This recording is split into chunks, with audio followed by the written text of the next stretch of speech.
Hello there, this is Steve here in Sydney of the lay gnosis website truebluehealer.com, where in just 20 minutes doing the beginner's tour you can get takeaway physical evidence that your divine spark has been activated.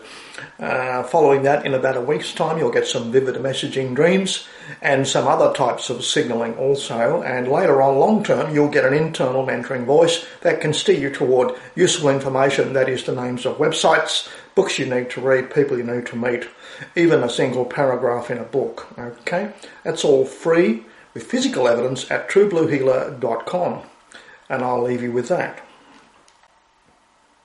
While we're on the subject of cultural Marxism, I'll just tell you a little bit more about the history of it. It's kind of fascinating how attitudes have changed quite dramatically, and I can remember how in the 1960s and 70s in the English-speaking world we had a wonderful comedy troupe called Monty Python. They started off making BBC programs and records, humorous sketches, mocking serious subjects.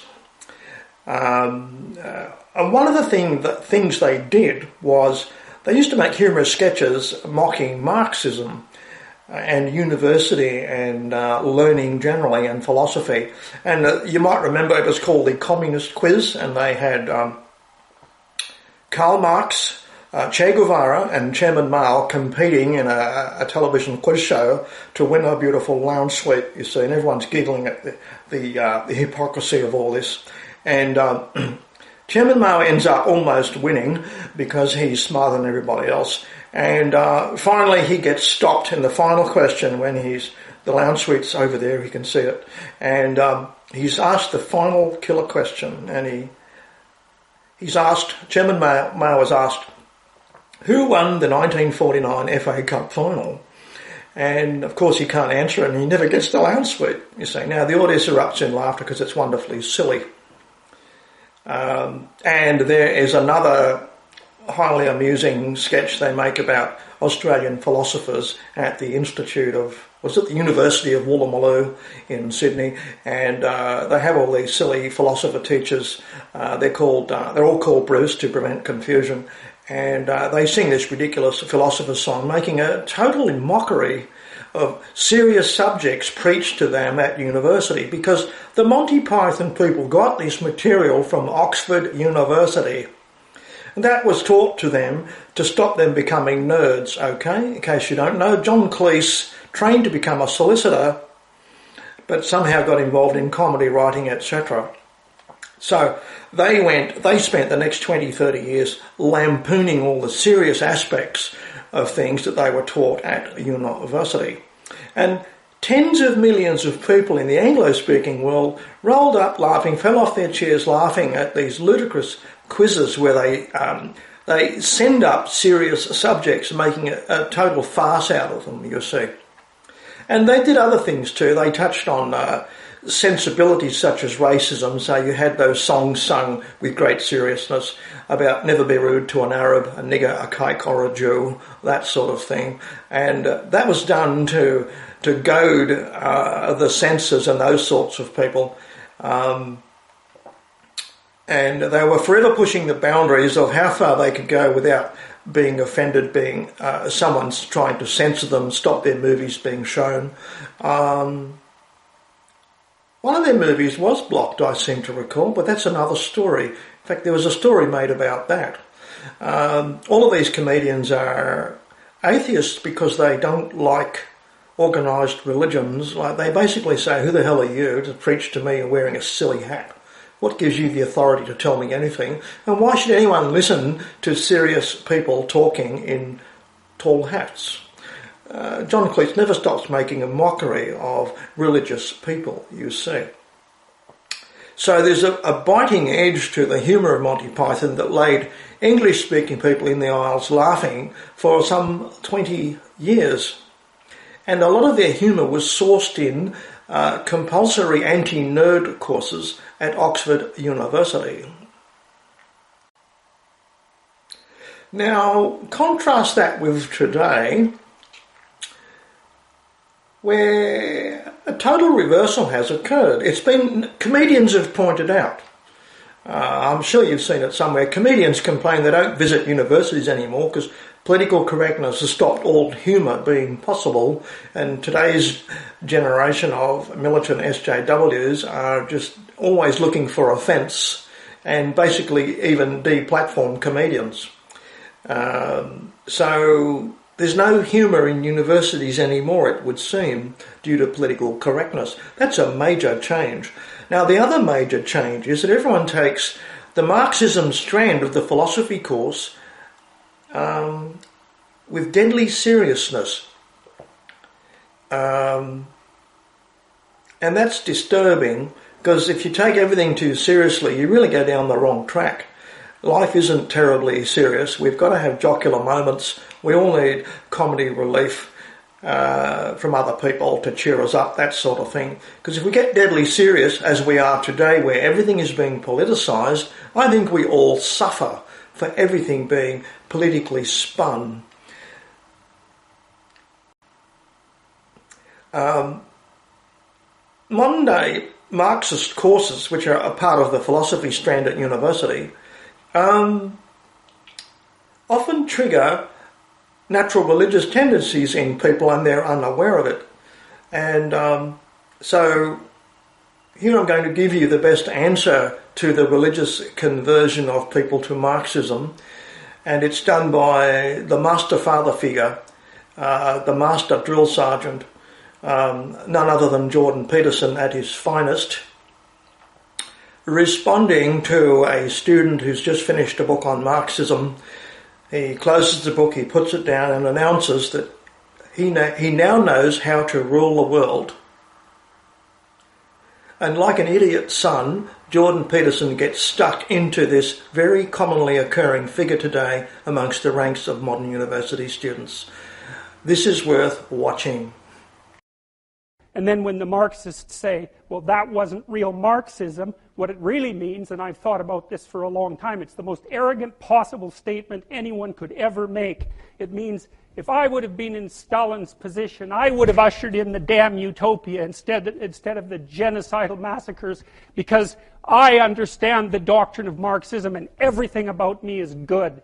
It's like, well, think again, sunshine. You don't understand it. You don't understand it. And you're not that good.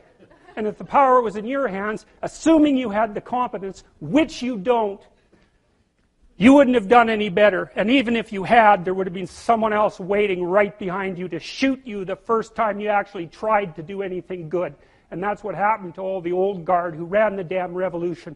Stalin rounded them all up and shot them, along with their families and millions of other people. So even if you do happen to be that avatar of moral purity that you claim implicitly, the probability that you'd get to act out your goodness in relationship to those possessed by your ideology is zero.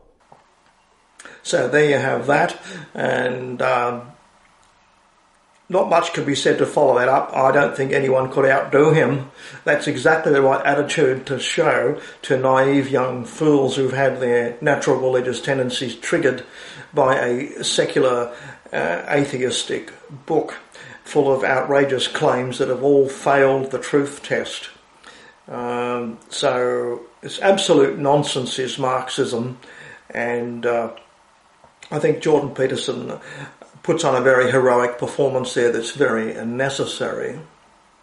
Following his outstanding success in reaching many, many thousands of people, did you know he's already had his funding cut? He can't do any more research because SJW people who are anonymous in the funding department have decided he will get no more money. The answer is crowdfunding, Patreon stuff. I even feel like sending him $10 myself for that, just that outstanding performance on its own. But he's the only sort of remedy in sight for the disease of Marxism, catching people who are always too serious on the wrong foot and triggering their religious conversion, their fundamentalist thinking, that they know all the answers because they've read a book on Marxism, even though it's a total failure if you study history and commentaries on Marxism. I've actually been through that experience. I've had a card-carrying communist of the Australian Communist Party actually make that statement to me almost. In the 1970s, I was in a tavern with a fellow who was very intelligent, very well educated. He'd been a union organiser for years, so he knew the true ins and outs of how big corporations work and how groups and organisations and institutes interlock to run society, often in a very unfair way. And of course I was a young fellow at the time, and all I knew about was Gulag Archipelago, and I just said words to the effect, without wishing to offend him too much, how does it feel to be a communist in light of, the terrible news coming out of the Soviet Union in the Gulag Archipelago book from Solzhenitsyn? And he had a kind of sneaky, glib reply, which was, and he said this with a straight face, the card-carrying communist, devoted lifelong communist, he said to me, he said, young fellow, he said, let me tell you, he said, Russia was never a communist country. I am a communist, he said. I am a communist, a true communist. Russia was never a communist country. It was never more than socialist. So he said, there's still hope for the communist ideal, the communist utopia. So his religious tendencies wouldn't let him go of the idea that numerous attempts had been made, Russia and China, and they were both a flaming disaster, but he still had faith in the future that somehow communist utopia would come as a natural process. And that's exactly parallel, I think, to what many fundamentalist Christians believe. That one day the cavalry will arrive from the sky and rescue us from our own evil. It doesn't seem to occur to many of these fundamentalist people that the problem starts in here, in your own head. Fix yourself first and that can spread. If more people do that, we might have a better world if we all make a conscious effort not to participate in such evil. But he couldn't let go of his religious tendencies and his faith in the light at the end of the tunnel, the communist utopia that must surely come, based on the fact the world was so evil, which is exactly what those Seventh-day Adventists say to me at the front door. And it's completely false. So the problem has been the growing seriousness of politicising every aspect of our life, where Marxism becomes a replacement for religion in a lot of young people. They don't know religion's missing from their life because they've never visited religion. And I can't recommend any of the great religions. I think they're terrible. They're actually put in place to take advantage of your natural religious tendencies, and without your realising, of course, and not until you're 30-something do you ever wake up to it. So I can't recommend anyone going to church or going to a mosque or going to a synagogue. I just can't do it because they're all designed to control you and distract you from your own personal potential, which I told you about at the very beginning of this video, and you likely ignored, just like another commercial. That's okay. We're all on our own personal journeys, you see. I don't know what the solution is to the rampant destructive poison of Marxism that's ruining our society, with every level of our government being infiltrated by social justice warriors and raving feminists who can only snuggle up to cats at best. All over Facebook this has been pointed out. How many of these feminists are happy people? None of them. They're all angry. So that's something. It's in their own biochemistry, in their own heads, that they are unhappy. It's not caused by all the evil patriarchy around them or all the other evils around them. I'm still quite happy. Even though I can see encroaching evil in all directions, I still think it's easy to obtain a very happy life today. I think one answer is to somehow produce, and I don't know how to do this, we need teachers that are not Marxist to teach our kids. I don't know why they think every child needs a political intervention in their life to correct all their natural tendencies. Natural tendencies have worked for many, many thousands of years, millions of years. They work all the way through nature, but then Marxists deny nature, don't they? They deny everything. all common sense things. Now they want to deny biology and say there's not really two binary genders, there's 72. And we've got a huge listing in this big thick book here, and we have all these academics proving it, and it's utter rubbish. But many gullible people fall for it to make the war on society, because it seems to be the only way they can have a life at all. That's kind of fascinating, and they've left marriage behind. That's already been discussed in the last video. They left marriage behind as getting any kind of fulfilment. Work has been left behind. They'd rather be on the dial and just bitch and complain about everything while living at home with their mums and dads. That's a pretty serious situation. Solutions might include just stop teaching Marxism at universities, for one thing. Change that philosophy course that contains Marxism. Don't let people study it at all. Another thing will be to stop all the social sciences and gender studies. They're all utter rubbish and don't prepare you for employment.